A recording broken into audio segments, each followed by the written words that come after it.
عورای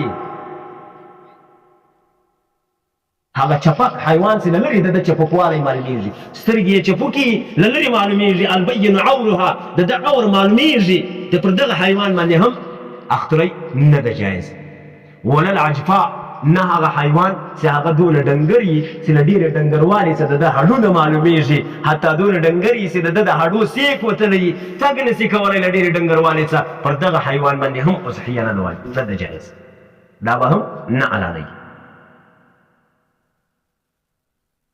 شیخ سعدي صاحب په دغه کې لیکلي دي په توپنسایه کې توپنسایه د فارسي یو کتاب دی په هغه کې لیکلي دي خلکو ته نصیحت کړی ده وایي ته چې کله واده کوې نو مچ هغه ښځه غواړه ډنګره غواړه غاټه غواړه کوچنۍ غواړه ګردۍ غواړه ببره غواړه نغړه غواړه یو شی مه غواړه ولې په اخر کې لیکلي وایي دا واده یو جنجال مې کوه ګر سره نو اوس هم خبره دا ده چې دلته ما او تاسې رسول الله صلی الله علیه وسلم وایي نه به ګوډه حلالوې نه به کڼه حلالوې نه به ړنده حلالوې نه به ډنګره حلالوې نو حلاله شي نو خو معلومه ده خبره معلومه سو وچاغې چې چاغه به یي روغه به یي سالمه به یو عیب به نه یي پکښې دا پسه به ته حلالوې لعیبه به وتلي اوس خبره ده که چېرته ما ورته واخیستی دا پسه مثلا کور ته مو راوستی یا مو غویږ واخیستی کور ته مو راوستی کور ته راسره ولاړ ده په کور کې دا خانه خرابی خراب سو سره یو عیب کې پیدا سو یا ګوټ سو یا ړوب سو یا کوم سو یا یې غاښونه ټول ووتلو یا یې لکۍ پرېسوله یا یې غوښ پرېسولو یا یې ښکر نه بېخه ووته بیا ما ورته څه کړو نو خو دا عیب پکې پیدا سو په کور کې پیدا سو اخیستی حیوان علماء د فقه لیکلي دي وایي که چېرته دا سړی صاحب نصاب ده پر ده باندې اختری واجب ده چې دی به اختری حلالوي دی دې دا خپل حیوان بېرته بوځي خرڅ دې کړي بل دې روغ رمټ واخلي پر ده باندې د روغ رمټ اخیستل واجب دی هغه به اخلي هغه به دی حلالوي که دا نه خرڅوي کور ته دې ورته ودرېږي ولاړ دې چې بل دې واخلي هغه دې په اختري کې حلال کړي او که چېرته دغه سړی چا چې دا حیوان اخیستی ده بیا له اخیستو وروسته په کور کې معیوبه سوی ده دا سړی مسکین ده دا اضحیې لپاره ده دا قرباني لپاره دغه حیوان دا پسه اخیستی ده په کور کې عیب پکې پیدا سو دی دغه د اختر په ورځ حلاله کړي ځکه چې پر ده باندې نه ده واجب ده دا نفلي ده په نفلي کې صحیح هم صحیح کېږي معیوب هم صحیح کېږي خبره هم سم خلاصېږي انشاءالله که نه الله تعالی دې وکړي چې موږ او تاسو یې زده کړو دا د اختري مسایل یې څه سره پیچلي یي په دغو کې اکثره وخت خلک پسه واخلي یا یې ورپام نه وي یا یې ورپام وي روغ وي چې کور ته یې راولي په کور کې په ده کې یو عیب پیدا سي دغه عیب که پکې پیدا سولو د دې عیب په اړه باندې تی باید فوراً د عالم سره رجوع وکړي عالم ته ووایه چې دا عیب ده دا عیب باندې اختری کېږي که نه کېږي که هغه عیب داسې اوسي اختری ورباندې کېدی مشکل نه لري بیا یې مه بدلوئ که اختری نه ورباندې کېدی بیا به هغه بدلوئ که صاحب نصاب یې بل به اخلي که صاحب نصاب نه یې مسکین سړی یې بیا هغه حلال که د اختر په ورځ باندې هېڅ مشکل نشته غاړې دې خلاص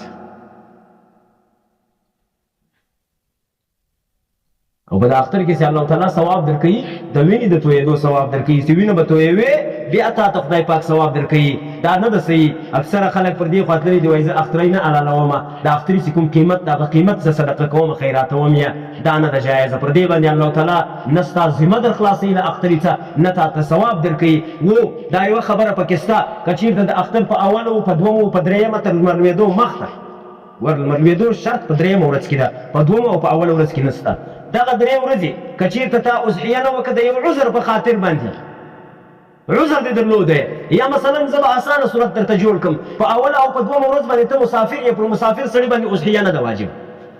مسافر یې په درېیمه ورځ باندې له سفره راستون سوې رالی سې دلته کور ته راورسېدې مازدیګر جومات سوی د کور ته راورسېدې اوس چې ته ځې پسه اخې بېرته یې حلالوې ورځ درته تېرېږي نو له تا څه دا درې ورځې تېرې سوې اضحیه دې نه کړه حلاله اوس به ته راولاړېږې چې کوم پسه ته ستا نیت و چې دا رقم پسه به زه اخلم د هغه پسه قیمت به په مسلمانانو باندې په مسکینانو باندې تقسیموې او ورکوې بیا هم هغه چا ته چې پر چا باندې زکات وځي هر ایره غیرت یې نسې ورکولی هغه چاته به ورکوې څوک چې د زکات مستحق دي هغه چاته به دغه مالک دغه قیمت ورکوې که چېرته د یو عذر په وجه باندې له تا څه دا ورځې تېرې شي ما درته وویل مال ثواب الله تعالی د وینې د تویېدو درکوي د روپو ثواب نه درکوي د قیمت ثواب خدای پاک نه درکوي که چېرته یو سړی راولاړ شي د اختر په ورځ وایي زه اضحیه نه کومه لک روپۍ خیرات کې صدقه یې کې زه اضحیه نه کومه دا زما لخوا اضحیه ده د دې سړي ذمه نه ده خلاصه دی به پسه بیا هم حلالوي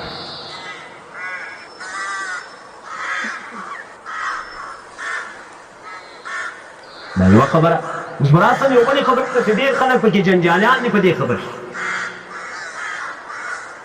ډېر خلک یې منیم ده ښایي چې هغه سړی به دلې ناست له ما سره هر وخت پر دغه موضوع باندې جنجالي.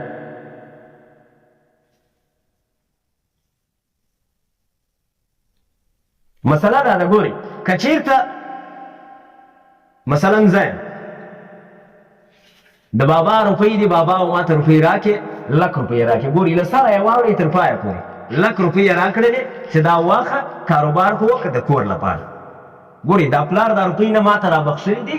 نه ما ته را هدیه کړي دي د چه لپاره یې راکړې د کاروبار لپاره یې راکړې. په خبره به دې ښه سم سره خلاصوو داسې نه چې بیا وروسته بیا خبره سره پیچلې سي. پلار و ما ته روپۍ راکړې 1,00,000 روپۍ چې دا یو څه کاروبار خو وکړه د کور لپاره ګټه راوړه و کور ته ګټه راوړه تر ما پورې را رسوه یا یې تر کوره پورې را رسوه د کور ګزاره کوه. زه ولاړم دا 1,00,000 روپۍ مې وچلولې اوس ما سره سرمایه مثلا 10,00,000 ته رسېدلې ده. څو 10,00,000 څلور وارې زه تر نصاب پورته سوی یم.